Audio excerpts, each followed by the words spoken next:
quand les situations te disent d'abandonner, quand tu as l'impression que les promesses de Dieu tardent, quand l'ennemi veut mettre en toi le doute, quand tes regards se tournent vers les problèmes et que tu prends peur, rappelle-toi dans ces moments ce que Dieu t'a dit et persévère. Lorsqu'Abraham voyait son corps vieillissant, lorsqu'il voyait l'âge de Sarah, ou en entendant peut-être ce que les gens disaient, il a décidé de se rappeler des promesses de Dieu.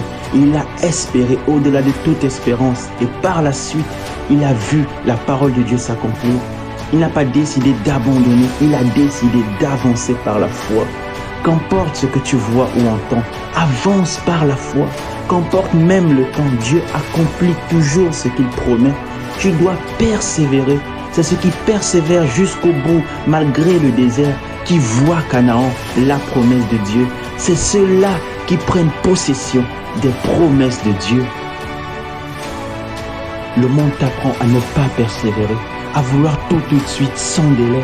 Mais tu ne vis plus à la façon du monde. La parole de Dieu t'enseigne la persévérance. C'est ce que Dieu aime et c'est par la persévérance que tu auras la victoire dans l'épreuve. Quand c'est difficile, rappelle-toi qui est Dieu. Lui qui t'a fait la promesse. Il est le Dieu capable, le Dieu de l'impossible, le Dieu qui guérit, le Dieu qui restaure, le Dieu qui ferait un chemin. Il ne t'a pas oublié. Tous ceux qui ont persévéré ont eu la victoire. Abraham, Josué, Job. Et si toi aussi décides de persévérer, tu auras la victoire. Alors persévère. Ne marche pas par la vue, mais avance et vis par la foi. Et tu verras la gloire de Dieu. Lui qui a fait la promesse, c'est aussi lui qui le fera, car il est capable. Ça paraît peut-être fou de croire en ce que tu ne vois pas, ni même en ce que tu ne peux pas toucher. Mais accepte cette folie. Accepte cette folie. La folie de Dieu est même encore plus sage que la sagesse des hommes. Dieu ne ment pas, sa parole est vérité.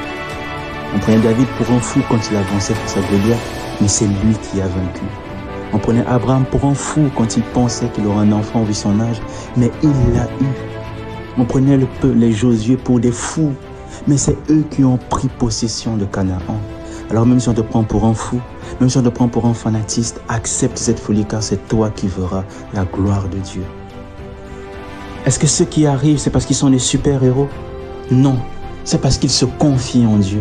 Il y a des moments où ces héros de la foi sont passés par des moments de doute, par des moments de faiblesse. Mais qu'est-ce qui les a fait tenir bon? C'est de se confier en l'Éternel. Comme David pouvait le dire, mon âme, confie-toi en l'Éternel. Quand tu passes par des moments difficiles, quand c'est difficile de persévérer, quand c'est difficile de faire ce que Dieu te demande, demande son aide, prends appui sur lui, confie-toi en lui. Il est la force de son peuple, non pas par notre force, mais par sa puissance. Alors si Dieu te demande de persévérer et que tu vois que c'est difficile, demande son aide. Que d'abandonner, demande-lui de t'encourager, de te donner la force de le faire. Et tu vas y arriver comme eux. Et ton histoire pourra changer des vies. Et ton histoire pourra encourager de millions de personnes aussi. Mais persévère, persévère, va jusqu'au bout.